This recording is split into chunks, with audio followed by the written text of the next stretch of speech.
Okay, welcome back.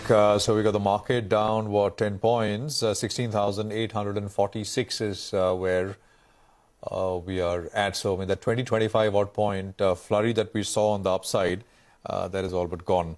You know, the other one which was doing well for the bulk of this week, not bulk of this week, last 2 days specifically, was Muthoot Finance. From a low of 950 yesterday, it went to a high of 1,054.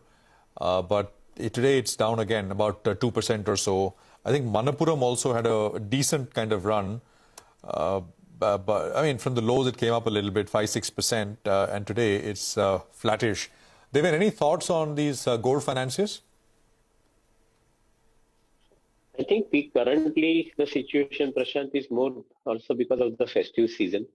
Uh, this time around, I think the festive season is more important because after 2 years of gap, I think the Diwali is happening as far as I think the celebration is concerned, and also the fact that I think the marriage season is coming up next. So all this put together, I think, is resulting into higher demand for gold. Having said that, I think the global turmoil also is the factor which one should be asking for because the gold prices have started firming up largely because the money has started shifting partly into the gold as well. So all in all put together, I think this could be possibly one of the reason for which I think there's some amount of shift has taken place into these companies, particularly the jewelry companies, where investors have started putting money. I'm not too sure how much attribute you can give it to this kind of behavior, but I would definitely like to believe that I think the amount of I think the business demand which they are generating, including companies like Titan, they would have relatively better time in this festive season, particularly in the October-December quarter. Numbers should be reasonably good, or maybe I think significantly good in some cases. Okay, by the way, just pull out the intraday chart of Asian Paints. I mean, that's been the only stock which has been weak. And today, of course, in the morning itself, it looked like that with the way crude prices had gone up.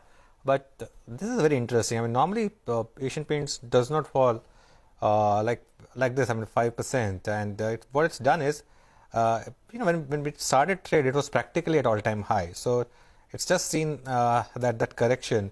Devin, any view on Asian Paints, whether this fall is giving a buying opportunity, or do you think it needs to fall a lot more before it becomes sort of a good risk reward or good sort of value investment?